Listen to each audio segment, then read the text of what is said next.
start Sunday morning. But for all of us, temperatures generally staying in double figures.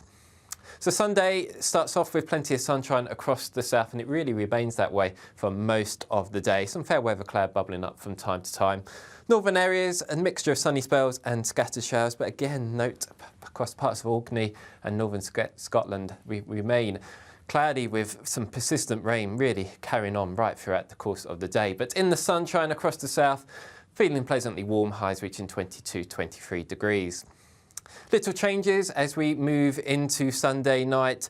Fairly quiet across the south, but further rain or showers across to the north, again being blown in on a fairly keen wind. And for Orkney and Shetland and the far north of Scotland, that rain just persisting right throughout the night. And that, in fact, it will remain that way as we go into Monday itself. Elsewhere, a bright start to the day, but cloud will begin to spill in across many western areas with some outbreaks of rain arriving here as the afternoon goes on.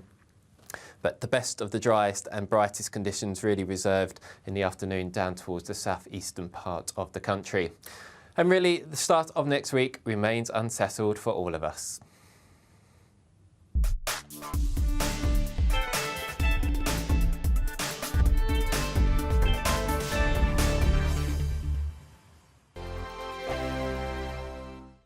First and foremost, I'm a GB News fan, and I was before I was working here. Just love the fact that we're asking the questions that a lot of establishment media won't ask. With a bit of a twist, we not only want to inform you, but we want to keep you entertained. It's worth the drive because you get in and the team's all ready and waiting, they're itching to go, and it's a proper little family. GB News is the People's Channel. It's the audience that makes the programme sing. We're giving our viewers and our listeners a voice. I see the thousands of your letters, tweets, emails, you name it, coming in. Britain is broken.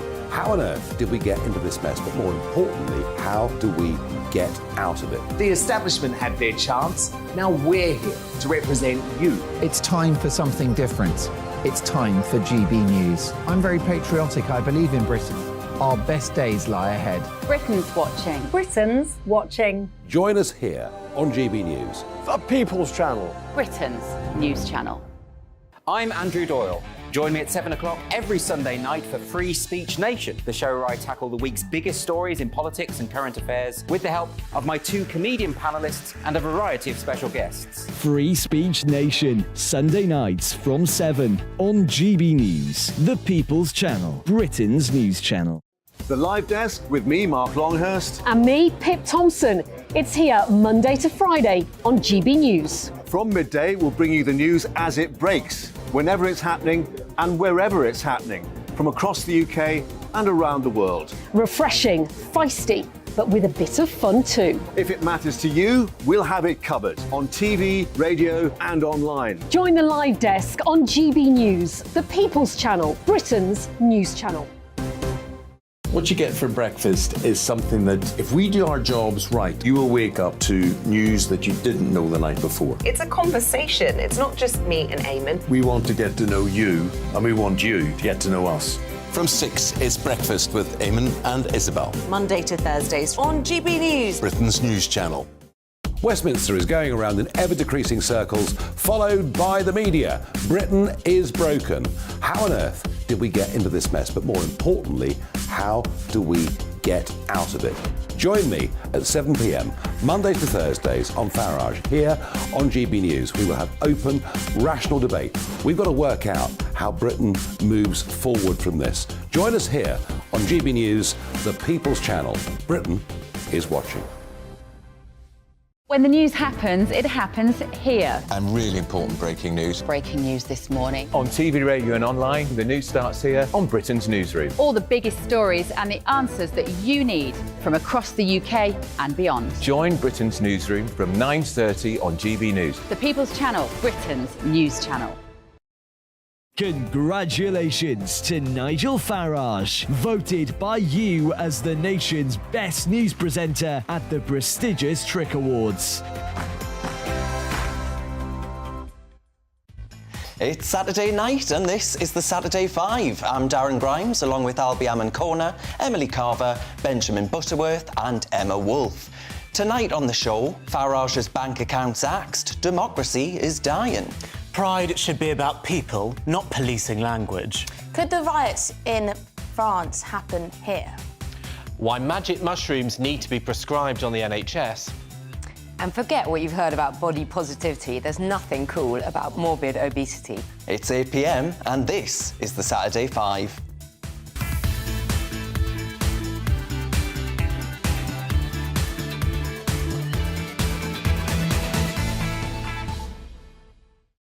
Welcome to the Saturday 5. Tonight's debates are going to be more fiery than a French riot and spicier than our viewers' emails.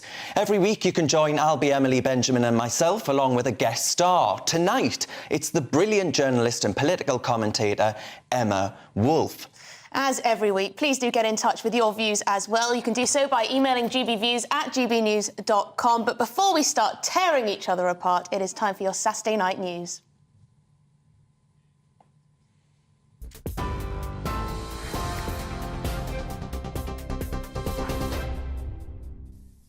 Good evening, I'm Rhiannon Jones from the GB Newsroom.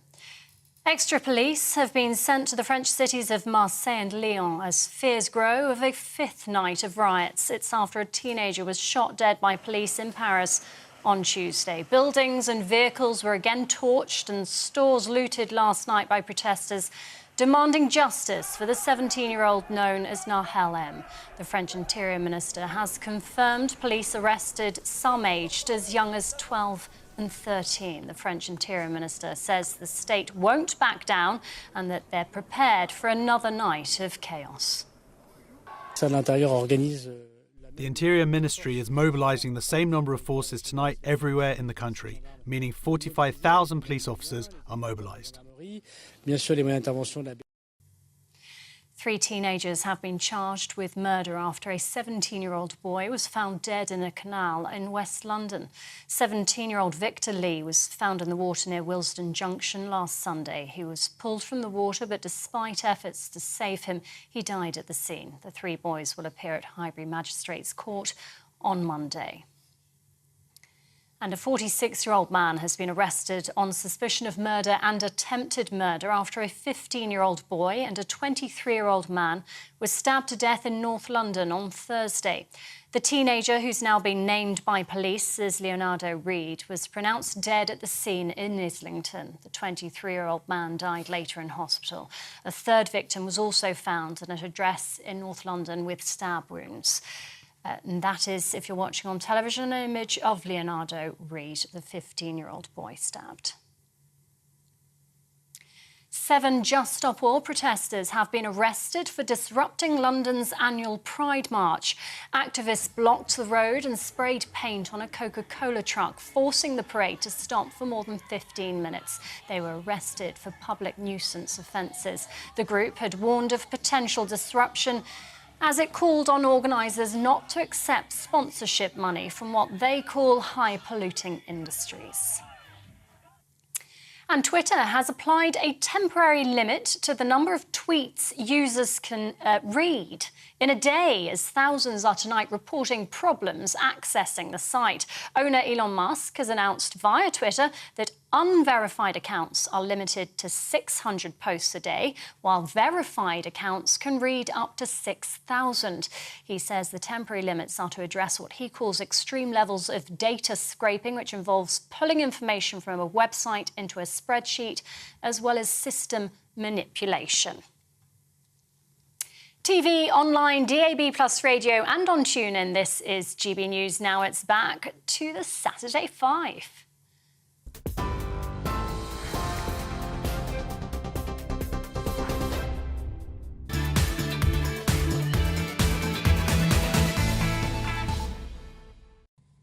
It is Saturday night, you're with the Saturday 5, I'm Emily Carver. So let's crack on straight on with tonight's first debate.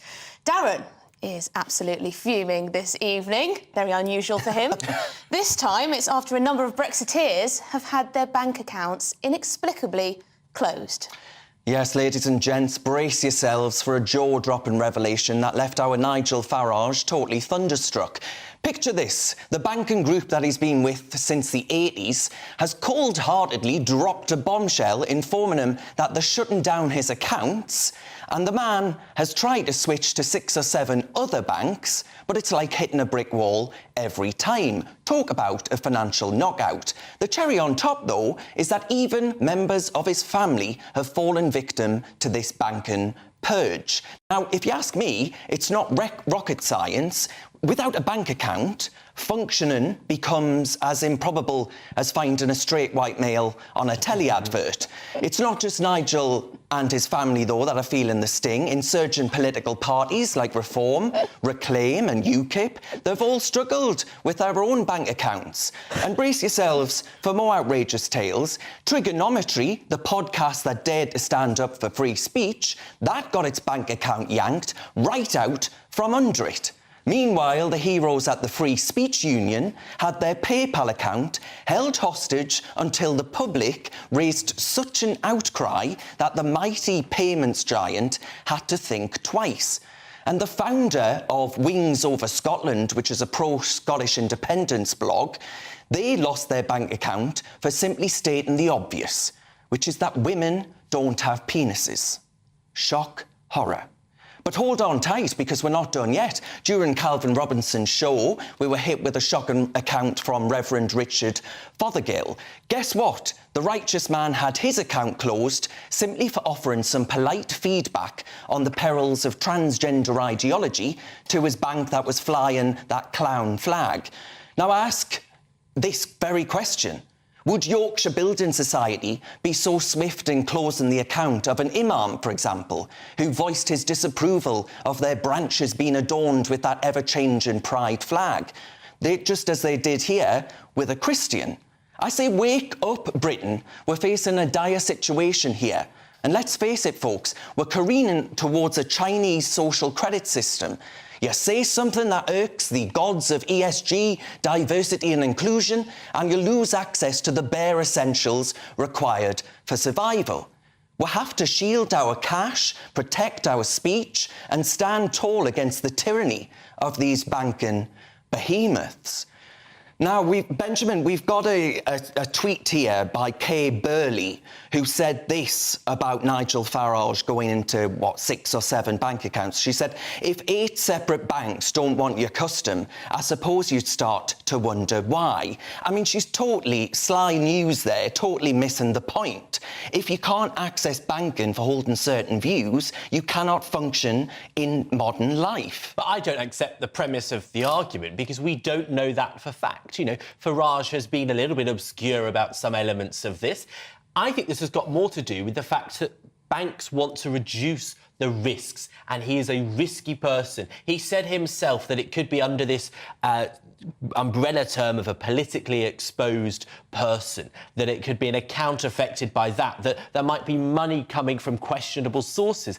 That is the suggestion about why these people are not having their accounts. Well, he didn't say that, though, did he? He made absolutely clear that he didn't receive money from Russia, which was the allegation. And I'm not saying he did, but we don't know, do we? And so there could be other parts. But then there was a whole list there, Wings Over Scotland, Trigonometry, Free Speech Union, all of them, for saying women don't have penises, you should lose your bank account. Is that really your view? But look, you have a cursory look at Twitter, as I have, on the occasions when it works, and you will see that, you know, I've seen various people of different politics and no politics who randomly had their account closed. Now, actually, you know, I think the right to a bank account probably is something that should be brought back, because the people who are affected by that are probably more likely to be the homeless and the people institutionally cut off from society. And so I think that would be a reasonable thing to bring back. Maybe right-wingers like you have you're changed your about to mind. say that something about Lizzo later on in the show, a little sneak preview there for our viewers. Are you worried that you're going to lose access to your bank account once Benjamin says, you know, you've said something deeply offensive? You know what? They can take their bank account back. They can have it back gladly. You know, banks have, first of all, decreased all of our interest rates down to almost zero. This kind of thing, this kind of political interference, where they absolutely do not belong. Banks are there to provide a service. They should be grateful for the cash, whether it's Nigel Farage's cash or whoever's. This kind of thing makes me want to take all my money out and put it under the mattress.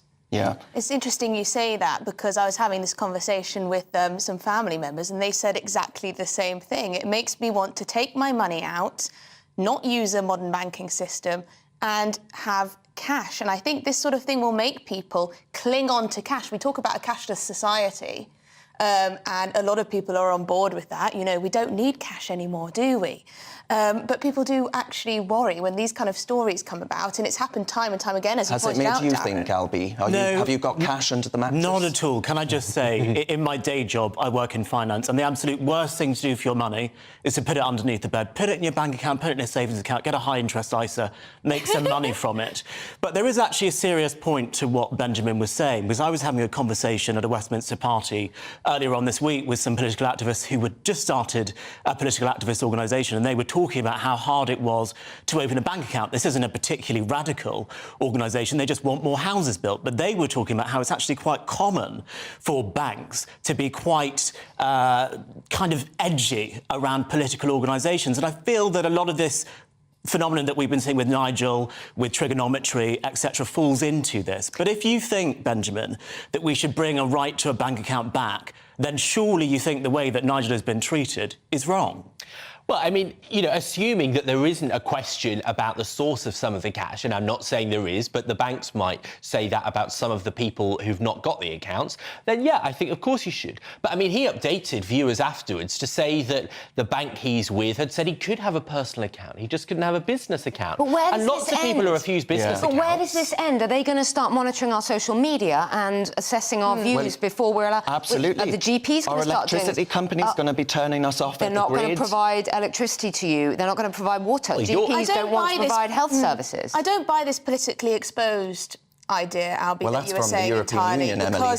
Because Useless. well, I don't buy it because all of these people, all those examples you gave, are countercultural in a way. You know, they're either small c conservatives or right-wingers or Brexiteers or, say, challenging things about LGBT or transgender ideology. When was the last time that, you know, a prominent left-winger got their account taken away from them? It's all very bizarre because you don't consider banks to be, you know, the arbiters of morality or particularly left-wing, do you? But But this say is all that, but rather actually, worrying. Banks have a really important role in stopping dodgy money coming into this country. Of course. And the money laundering of the world happens in Britain. And so I think there are going to be cases out there, and I'm not referencing Farage in this, but there are going to be cases where actually our banks should be much tougher in this way. Well, then they should be banning the oligarchs and they should be banning the people coming in and buying up half of Hyde Well, yeah, Park they make them too much all of money. that. We'll have to end that one there. But up next, though, we're in for a treat. It's Albie, and he's going to be talking about how pride is important, but perhaps the 21st century LGBTQ plus alphabet soup has lost its focus. Pride in 2021, do we still need it, is the question that lots of people... Or 23. Or 2023, rather, excuse me, I've gone back in time. Pride in 2023, do we still need it? A lot of people seem to be asking that question.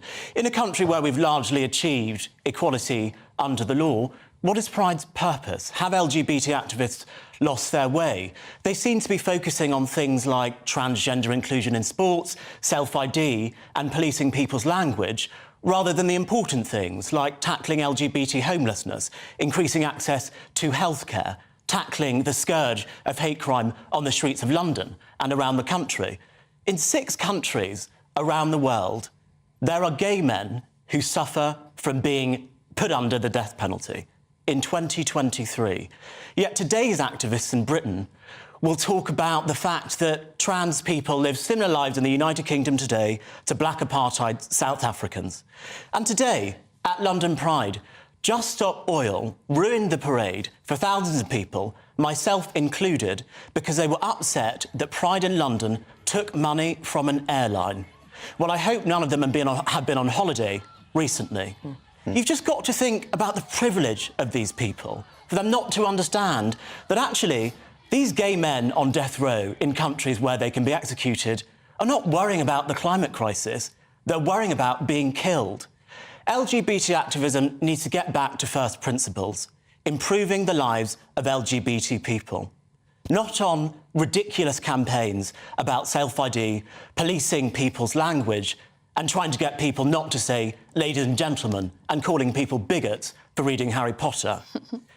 I think Pride is still important, but it's important that it refines its focus. Benjamin, You, according to the Guardian Pride Power List, are the 62nd most influential gay man in the country. Congratulations. Thank you. I'm up from 74 last year. Oh, wow. That's almost over 10 places Is that like a chat-up line? Does that give you a lot of dates in a bar, I mean, a gay bar? I'm not sure I'm the most influential gay in my own flat, let alone the country, but still. But what do you think about this? Do you feel that Pride has lost its focus? What's your thought on modern-day LGBT activism? I don't. And look, first of all, Just Stop Oil is obviously an entirely different organisation that, targets whether it's the cricket with the poshos or the gays at Pride, right? I think they're just trying to get anything that is a high-profile event. I don't think it's reflective of LGBT or any of that. But the truth is that I think when you make arguments like the one that you just made, you align yourself with people who really are bigoted, who have never supported the basic human rights of gay people, who have thrust shame on generations. And what drives me mad when people say, oh, why do you still need this parade, or why are you attention-seeking, or what is there to protest about? Well, the truth is that there are still people of working age who came to be mature as men and women when it was illegal to be gay. There are people I know who have had shock therapy on them, which had serious effects on their health for the rest of their life by the state, who are still fairly normal ages. And there are people that go to school. I am 31. When I started at secondary school, it was illegal to talk about gay people in school. That is how recent it is, and that damage lives with people. But Benjamin, I'm not denying any of that. I'm actually saying that what activism is focusing on today are not the important things that we need to be tackling. Well, like improving access to healthcare, like ending LGBT homelessness, like talking about the fact that 27% of all British LGBT people today are suffering from food insecurity because of the cost of living crisis. Yet today's activists are talking about self-ID and pronouns. May I just say something? I think there's a problem with Pride. I think that it should never have become Pride Month.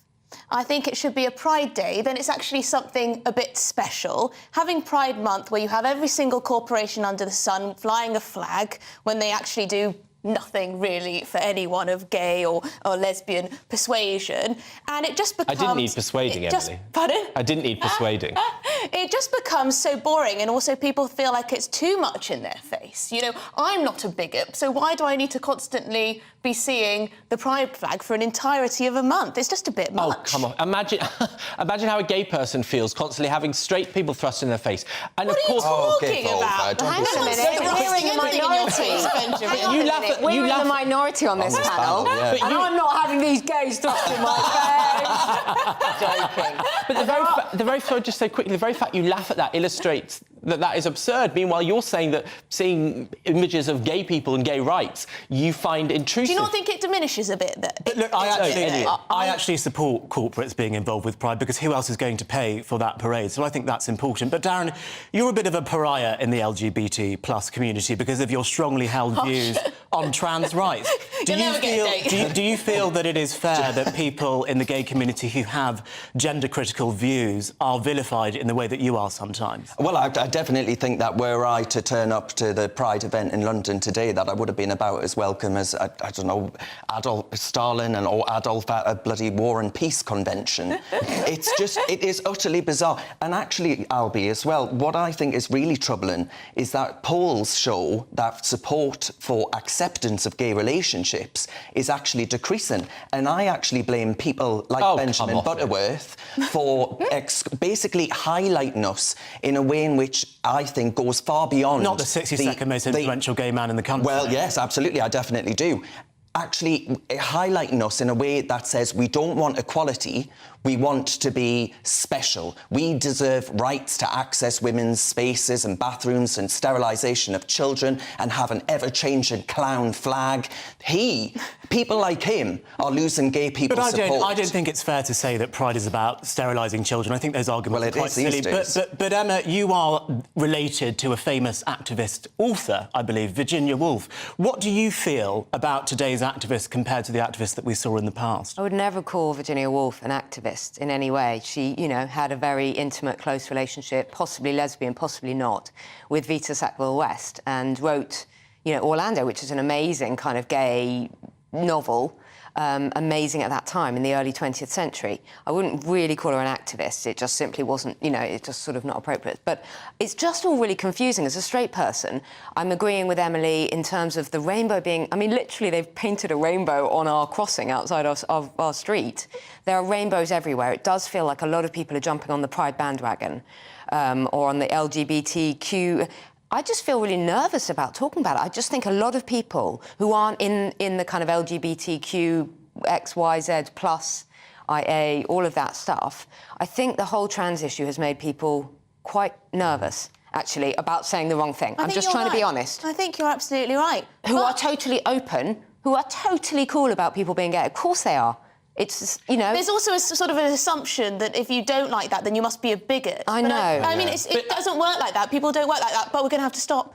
Sorry, Benjamin. Still to come tonight. As Paris burns and over 1,000 people were arrested, is this level of civil disobedience justified? Emma Wolf will be howling about obesity and how body positivity is not progressive. And our in-house lefty, guess who that is, wants to legalise drugs. Surprise, surprise. You're with the Saturday 5 live on GB News. First and foremost, I'm a GB News fan, and I was before I was working here. Just love the fact that we're asking the questions that a lot of establishment media won't ask. With a bit of a twist, we not only want to inform you, but we want to keep you entertained. It's worth the drive because you get in and the team's all ready and waiting, they're itching to go, and it's a proper little family. GB News is the people's channel. It's the audience that makes the programme sing. We're giving our viewers and our listeners a voice. I see the thousands of your letters, tweets, emails, you name it, coming in. Britain is broken.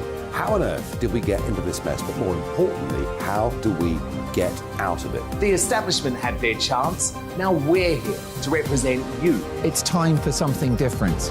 It's time for GB News. I'm very patriotic. I believe in Britain.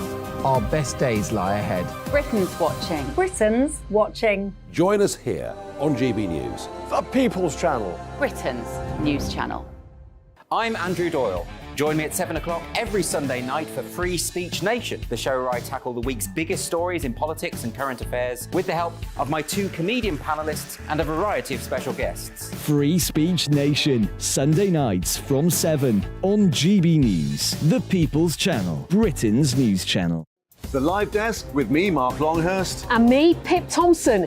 It's here Monday to Friday on GB News. From midday, we'll bring you the news as it breaks, whenever it's happening and wherever it's happening, from across the UK and around the world. Refreshing, feisty, but with a bit of fun too. If it matters to you, we'll have it covered on TV, radio and online. Join the Live Desk on GB News, the People's Channel, Britain's news channel.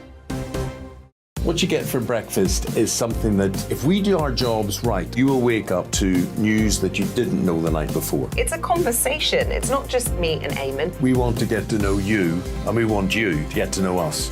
From 6 is Breakfast with Eamon and Isabel. Monday to Thursdays on GB News. Britain's news channel. Westminster is going around in ever-decreasing circles, followed by the media. Britain is broken. How on earth did we get into this mess? But more importantly, how do we get out of it? Join me at 7 p.m, Mondays to Thursdays on Farage, here on GB News. We will have open, rational debate. We've got to work out how Britain moves forward from this. Join us here on GB News, the People's Channel. Britain is watching. When the news happens, it happens here. And really important breaking news. Breaking news this morning. On TV, radio and online, the news starts here on Britain's Newsroom. All the biggest stories and the answers that you need from across the UK and beyond. Join Britain's Newsroom from 9:30 on GB News. The People's Channel, Britain's news channel.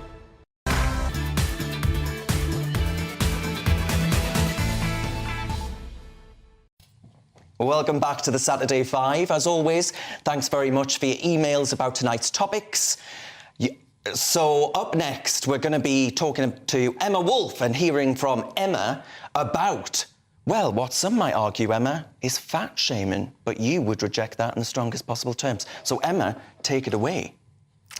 can we talk about the big, fat elephant in the room? Because while the government and the WHO are hectoring us and lecturing us about this so-called killer pandemic, so-called killer virus, the pandemic that's going to get us all, we're actually witnessing something that's killing us right now: obesity. Hearing the tributes to Lizzo and seeing those gushing images and all the tributes to her about the body positivity actually made me really angry and really sad. What? Extreme fatness of this level is now a fashion accessory. I'm sure Lizzo is a great singer, but as a role model for physical health, no. Already, 64% of adults in England are overweight or obese.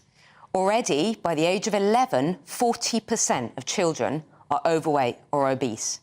I think that is as neglectful, I think that is as bad kind of child abuse as, malnourishing a child, allowing them to become morbidly obese. Obesity is the second biggest cause of cancer. It causes heart disease, it causes stroke, it causes type 2 diabetes and all the things that come with diabetes, amputations, blindness, all of that. It costs the NHS £6.5 billion a year. If the NHS is falling apart, as we're constantly told, it's not down to Brexit or anything like that. It's down to obesity. We need to be truthful about this.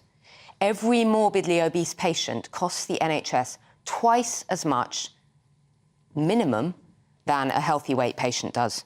So who's to blame? Well, clearly, we live in an obesogenic society. Everything is about food. It's about snacks. And if you've just eaten, hey, have a smoothie. If you go to an airport, all people are doing is eating. If you have an 8-hour wait for a flight, you just sit there and eat. Cafe, bar, restaurant, and repeat. It's constant consumption, excess calories. Everything is Deliverooed, and you never need to budge from your sofa. Also to blame are the big food producers. Definitely, they're toxic sort of formulations of fat, sugar and salt. They've got it down to a fine art, they've got everybody hooked, and they've got everybody constantly hungry and craving more. You can even blame genetics. You can even blame your big bones. I've never seen a fat skeleton, but hey, you can blame your big bones. It's true. Go to Ethiopia, people are not big-boned. But we all know the truth. It comes down to personal responsibility. It's time to talk honestly about fat. It's time to stop glorifying morbid obesity. Don't call it body positivity. There's nothing glamorous or cool about amputation or diabetes or cancer. There is nothing cool about eating yourself into an early grave. Well, I mean, I don't know about Benjamin Butterworth, but I think I'm here, for a good life, not a long life, really. So I think I'll probably have a bottle of wine after this show and not think about the calorie content. What do you say to the viewers who are sat there chugging away gleefully right now, who may well say, well, actually, I don't like that sort of hectoring that may be viewed, fat shaming and all the rest of it. I mean, what do you say? Look, some of the arguments you make, Darren, I think you'd had a bottle of wine before the show, let alone after it. Look, I mean, there are clearly some people for whom being euphemistic is not useful. You mentioned they'll say they've got a thyroid problem, and you think, I'm sorry, love, you've got a cake in face problem, not a thyroid problem. But the truth is that when you bring someone like Lizzo into it, someone that many of us know from their career, we know that they're a very fit physically person. They performed for an hour at Glastonbury. Physically and I'm sorry. fit. This is the problem. Hang on, let me finish. She claims to be one of the fittest women on the planet. Exactly. Not physically Look at her. Yes, she is. Beyonce is physically fit. Let me just say this. I mean, you look like you may well be able to sort of do an hour at Glastonbury and in that physical health. The rest of us, I suspect, would struggle with that kind of exertion. Benjamin, so are the you fact that she is, seriously saying? I'm speaking, Albie. The fact that she is overweight, I don't think is the same as being unfit. And I'm sorry, but when you call someone like Lizzo into it, I'm afraid I think that's fat But shaming. hang on, OK, let's just say in a parallel universe she is super fit. Right? She's super fit and healthy. She still glorifies stuffing her face. Have you looked at her Instagram handle is Lizzo B Eating, right? Because she's constantly eating, and she puts all over her Instagram pictures of her eating, you know, McDonald's. She goes onto stage with like a milkshake or whatever. She is glorifying eating too much. We know that in America and also in this country, people are unfortunately eating too much. Should we be judgmental about it? No, not necessarily. I'm not even talking about judgment. I'm not even talking about being judgmental, and I'm not against having a bottle of wine or enjoying yourself. I didn't say anything about not enjoying yourself. There is nothing enjoyable about living in an obese body. It's not fun. You can't run. You can't be part... You know, you see overweight children, they're not having fun that healthy children are having. If anyone understands about disordered eating, it's me. I was anorexic for 10 years. I know what people will say.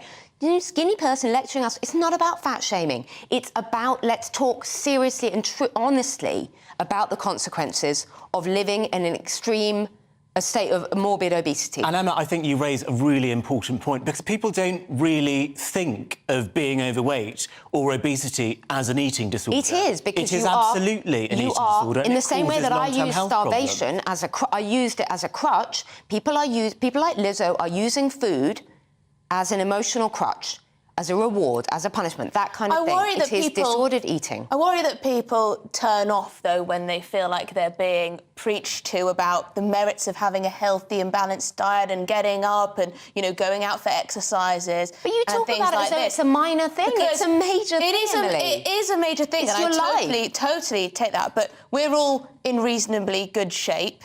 And I do worry that, you know, there may be people at home watching, rolling their eyes and saying, oh, for goodness sake, you know, let me live my life, even if I am too fat, even if I do die early, even if I can't run around the park. But then at the same time, they're complaining that taxes are too high and the NHS spend is too high. It's because we're too fat. I mean, I know you're making a far more reasonable argument than this, but you get people that basically say it as though, you know, the fat person doesn't know they're fat, as though they're not aware of the state they're in or the fact that they might eat too much. But isn't that their choice? But 64, I told you, 64% of adults overweight or obese. We are drifting. You remember when you used to go to America and see people who were very obese and be kind of slightly shocked?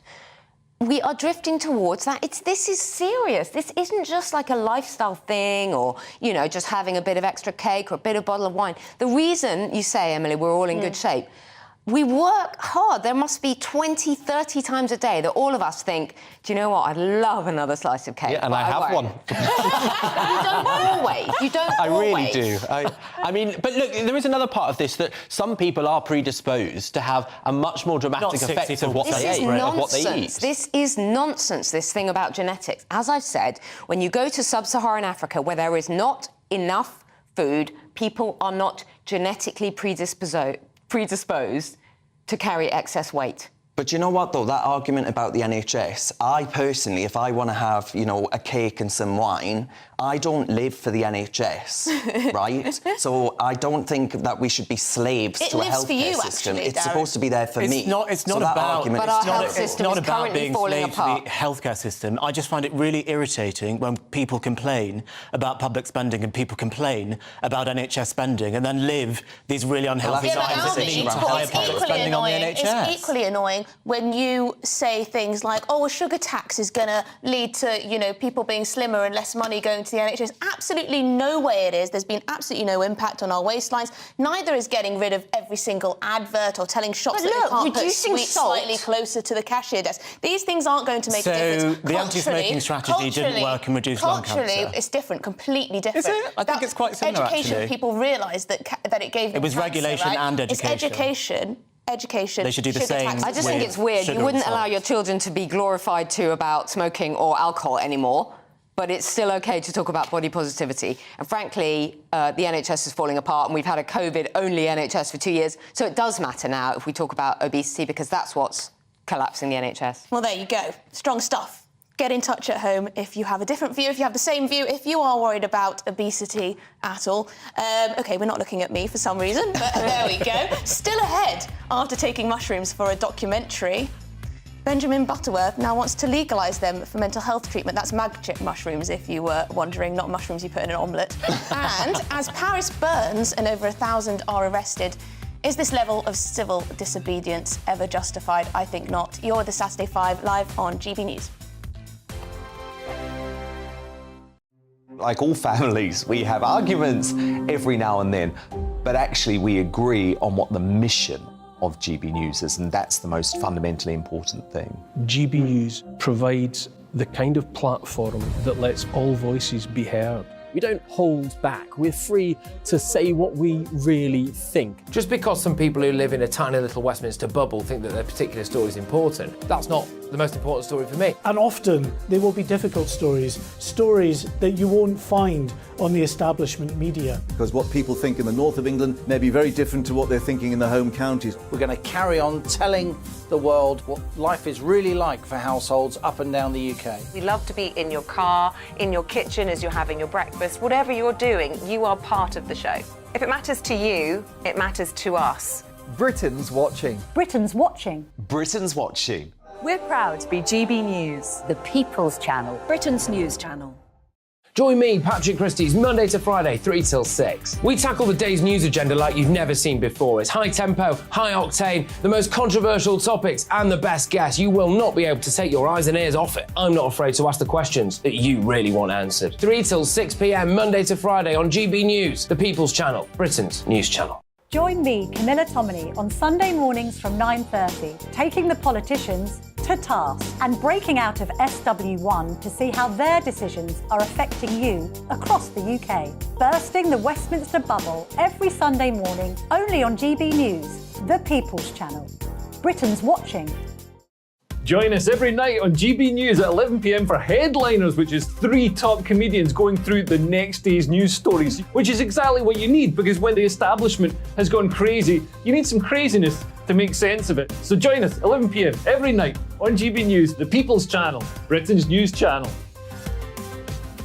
Hi, I'm Dan Wootton. You can watch me live on GB News Monday to Thursday from 9 p.m. And did you know that you can also watch and listen live on our website, gbnews.com. You'll always be up to date on the latest breaking news, as well as enjoying the best stories, opinions, and shows. You can even join the debate under our live player as you're watching. So head straight to gbnews.com on TV, radio, and online. GB News, Britain's news channel. So Jubes and Kerr, we tackle the issues of the day with real robust debate, both sides of the fence, battling it out with me in the middle with my forthright opinions and views. And often really interesting things happen because you start with a position and then by the end of the debate you find actually, well, I might not have thought about that one. What we need in this country is 2 new political parties. You should maybe think about doing a 2024 calendar. I'm Michelle Dewberry and I'm keeping you company right through until 7 o'clock this evening. GB News, the People's Channel, Britain's watching.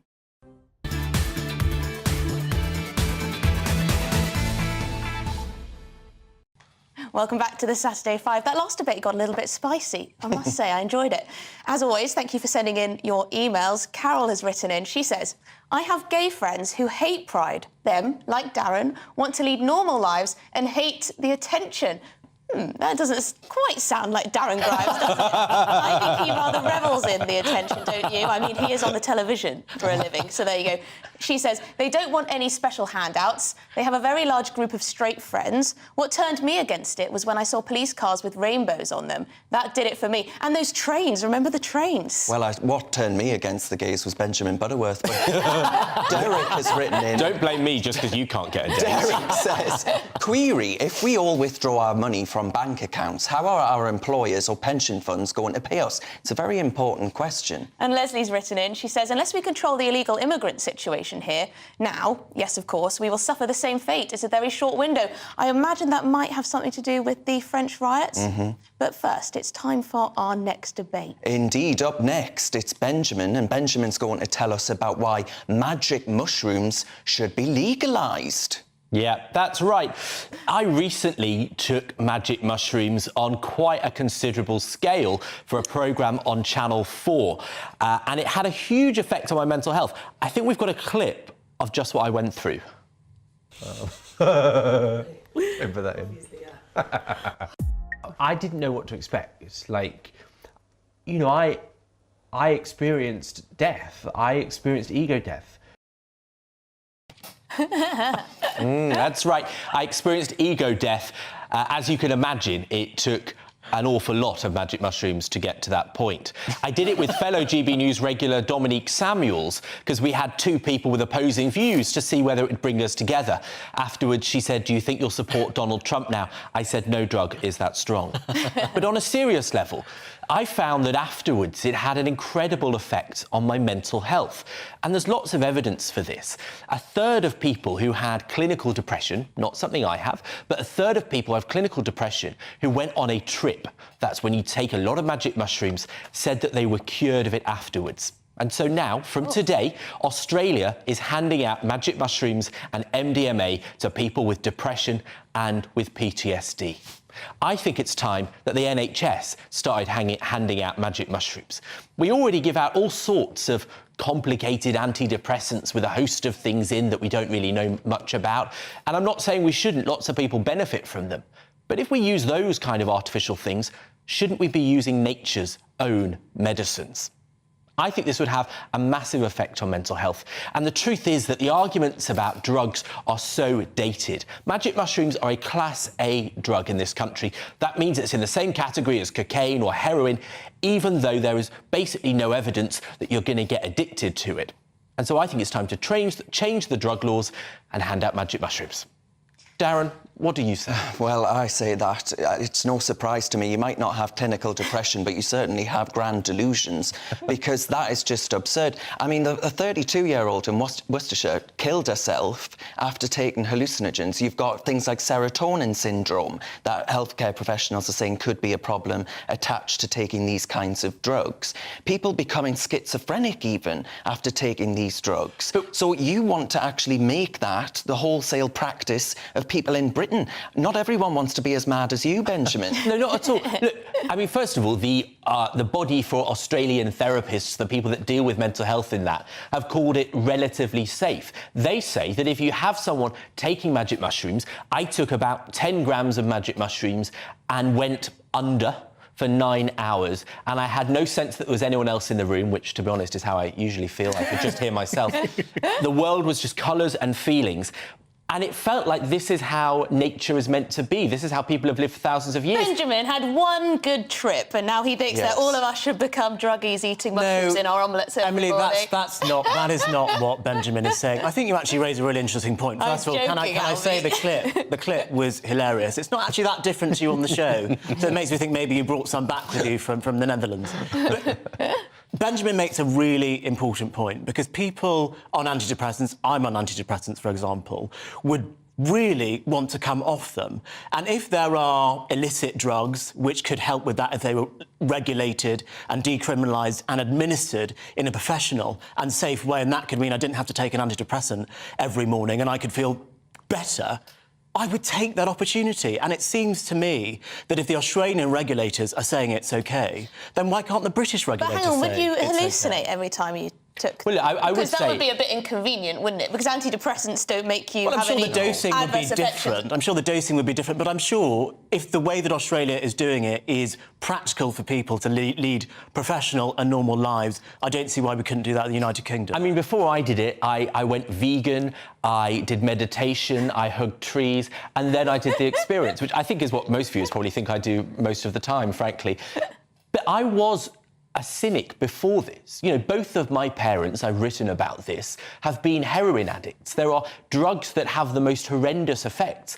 But I think we are naive as a society to group in all of these things as though heroin and magic mushrooms from a NHS therapist would have the same effect. I mean, Emma, you're clearly very wise on health and looking after the body. What do you make of it? Well, researching this, I found that magic mushrooms could have a therapeutic effect. A single dose could have a therapeutic effect on migraines, so I'm all up for that. I mean, a lot of people suffer terrible migraines, and, you know, look, there are all sorts of benefits. I think our drugs policy in this country is a bit of a mess, to be honest. People doing themselves a lot more damage on alcohol, and, you know, really beating up their wives and, you know, causing all sorts of problems to society, and alcohol's completely legal. And I do think if we're going to focus on drugs, we need to, first of all, look at things like medical cannabis for people who are in long-term pain, children with epilepsy, all of that. I don't know enough about magic mushrooms. I had one I once took LSD years ago in New York. And the feds. and it was the worst night of my... It's the kind of 9-hour, he had a We good don't trip. advocate that. Don't try it at home. I had... It was... I've never said that on TV before. It was the worst night of my life. It went on for about 12 hours.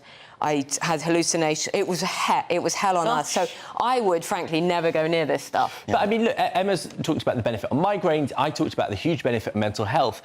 You know, given you love a bottle of wine or 3, why do you think that should be allowed when we know that causes such problems? Well, it does, but then it doesn't make me hallucinate and think that, you know, I need to go off and jump off of a sodden cliff. People getting very drunk can cause them to do crazy things. Indeed, but I'm yet to jump off my flat, I'll tell you that much.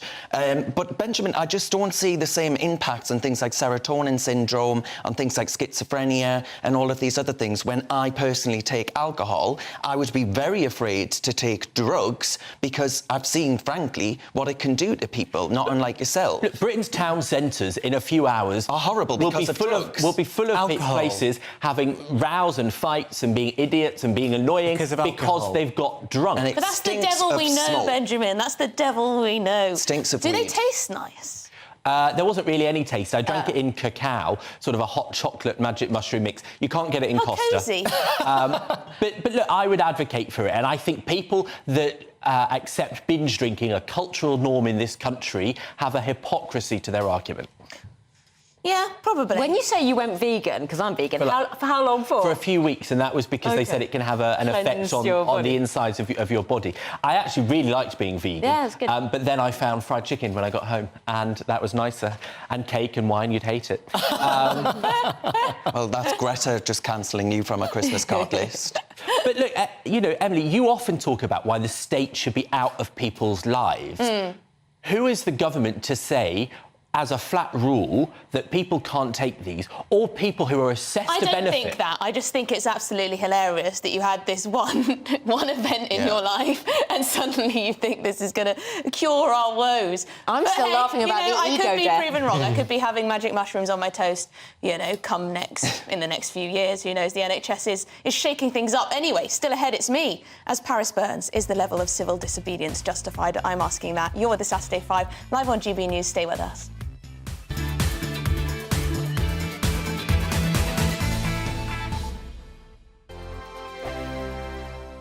I joined GB News because I was sick and tired of not hearing my views being represented, not just mine, but so many people that I knew and spoke to. I just couldn't get my voice out there. I couldn't say anything. I couldn't do anything. Whatever the narrative was, I kind of had to follow it. GB News is there to provide a voice for those who have been ignored by the establishment media. We think different things, we've got a different style. GB News is here to be optimistic and positive about the future. It's real kind of dynamic and flowing, with the audience very much at the heart of it, like a big family.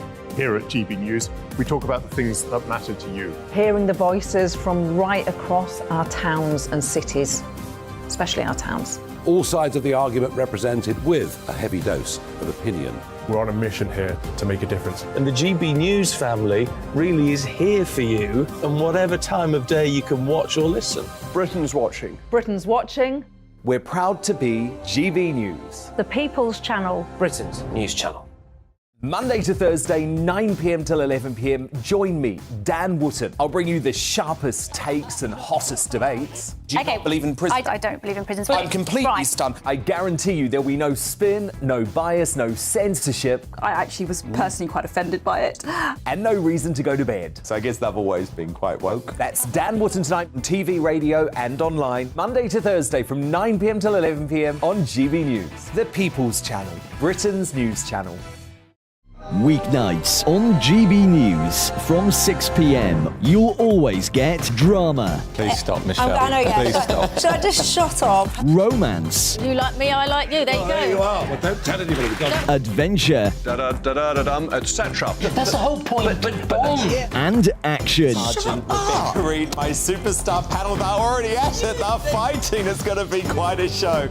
Only on GB News. Britain's watching. In a world of dull and predictable radio and TV shows. Oh, hi. On Mark Dolan tonight, we've got big guests. We drill into the big stories of the day. The show adds up to a brilliant listening and viewing experience. Mark Dolan Tonight is the most entertaining current affairs show ever, and that's a fact. That's Mark Dolan Tonight, Friday, Saturday and Sunday from 9. Only on GB News, Britain's news channel. Start the day with GB News. We catch up on all the big stories you didn't hear the night before. And take a look at what the world's talking about this morning. That's right, Monday to Thursdays from 6 o'clock. It's Breakfast with Eamon and Isabel. Straight after breakfast, join us, Bev Turner and Andrew Pearce. We're going to take you through till noon. We'll be tackling the big topics of the day, including the things that the other channels just won't talk about. If it's happening here. Wake up to mornings on GB News, the People's Channel. Britain's news channel. On Mark Dolan Tonight, in My Big Opinion, meddling monarch King Charles signs up to climate hysteria by switching on an emergency global warming clock. If our new king wants to stay on the throne, he's going to have to stay out of politics. Jeremy Clarkson's wild comments last year about Meghan Markle were a little harsh, but the press industry attacking him today are punishing an entertaining writer simply for doing his job. The war on free speech continues. My Mark Meets guest is the daughter of music genius Louis Armstrong, plus my top pundits and tomorrow's papers. We're live at 9.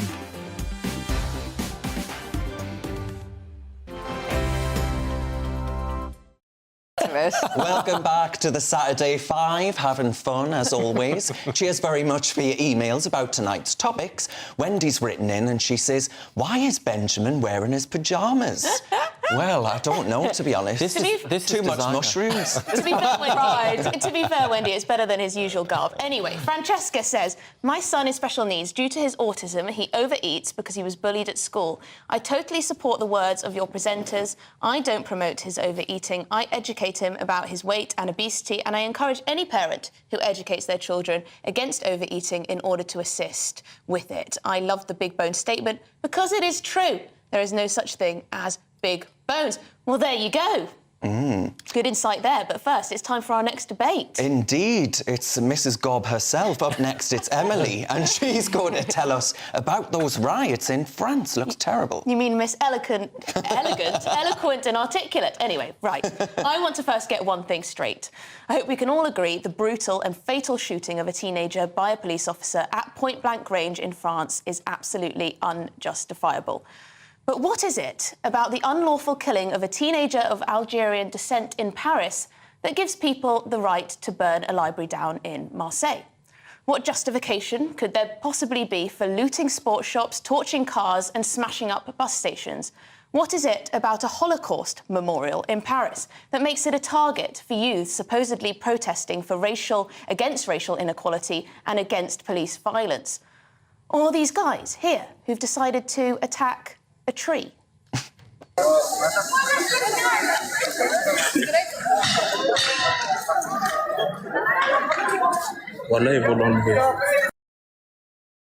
mean, what on earth is that about? Does the tree need liberating? Are trees now a sign of police brutality and racism?